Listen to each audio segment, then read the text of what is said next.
ക്രിസ്തുയേശുവിൻ്റെ നിസ്തുല്യ നാമത്തിൽ എല്ലാവർക്കും എൻ്റെ സ്നേഹവന്ദനം. ഈ മനോഹരമായ പ്രഭാതത്തിലെ നമ്മുടെ ധ്യാനത്തിനായി ലഭിച്ചിരിക്കുന്ന വേദഭാഗം 119 സങ്കീർത്തനം 143 വാക്യം. കഷ്ടവും സങ്കടവും എന്നെ പിടിച്ചിരിക്കുന്നു, എങ്കിലും നിൻ്റെ കൽപ്പനകൾ എൻ്റെ പ്രമോദമാകുന്നു. ഒരിക്കൽ ഒരു മകൾ അച്ഛനോട് തൻ്റെ ജീവിതം ദുരിതപൂർണ്ണമാണെന്നും അതെങ്ങനെ മുൻപോട്ട് കൊണ്ടുപോകണമെന്ന് അറിയില്ലെന്നും പരാതി പറഞ്ഞു. എപ്പോഴും പോരാടിയും കഷ്ടപ്പെട്ടും അവൾ മടുത്തു. ഒരു പ്രശ്നം പരിഹരിക്കപ്പെടുമ്പോൾ തന്നെ മറ്റൊന്ന് പിന്നാലെ വരുന്നതായി അവൾക്ക് തോന്നി. അവളുടെ അച്ഛൻ ഒരു പാചകക്കാരനായിരുന്നു. അവളെ അയാൾ അടുക്കളയിലേക്ക് കൊണ്ടുപോയി. 3 പാത്രങ്ങൾ വെള്ളം നിറച്ച് ഓരോന്നും ഉയർന്ന തീയിൽ വെച്ചു.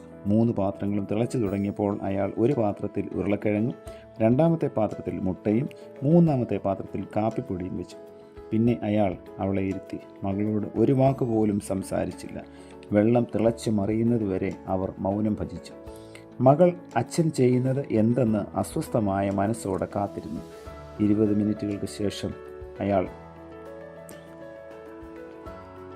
ബർണറുകൾ ഓഫ് ചെയ്തു.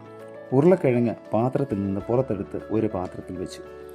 മുട്ടകൾ പുറത്തെടുത്ത് ഒരു പാത്രത്തിൽ വെച്ചു. പിന്നെ അയാൾ കാപ്പി പുറത്തെടുത്ത് ഒരു കപ്പിൽ വെച്ചു.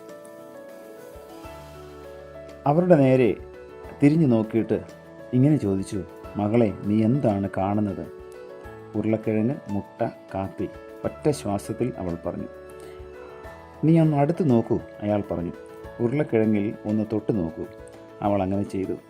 അവ മൃദുവാണെന്ന് അവൾക്ക് തോന്നി. എന്നിട്ട് അയാൾ അവളോട് ഒരു മുട്ടയെടുത്ത് പൊട്ടിക്കാൻ ആവശ്യപ്പെട്ടു. തോട് കളഞ്ഞതിന് ശേഷം അവൾ പുഴുങ്ങിയ മുട്ടയെ നിരീക്ഷിച്ചു. ഒടുവിൽ കാപ്പി കുടിക്കാൻ അയാൾ അവളോട് ആവശ്യപ്പെട്ടു. അതിൻ്റെ സമൃദ്ധമായ ഗന്ധം അവളുടെ മുഖത്ത് ഒരു പുഞ്ചിരി വിടർത്തി.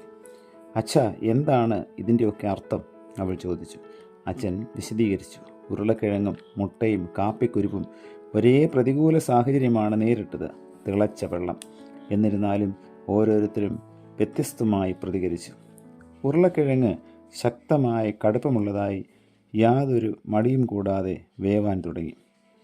പക്ഷേ തിളച്ച വെള്ളത്തിൽ അത് മൃദുവായും ദുർബലമായും മാറി.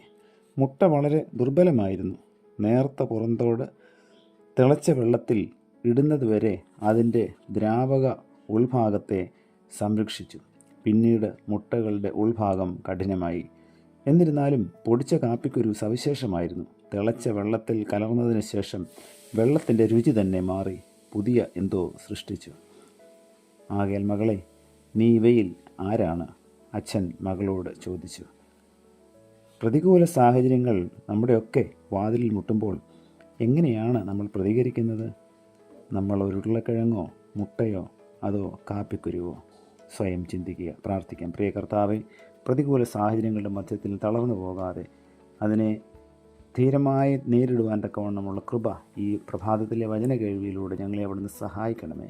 പുത്രൻ്റെ നാമത്തിൽ പ്രാർത്ഥന കേൾക്കണം പിതാവേ. ആമേൻ.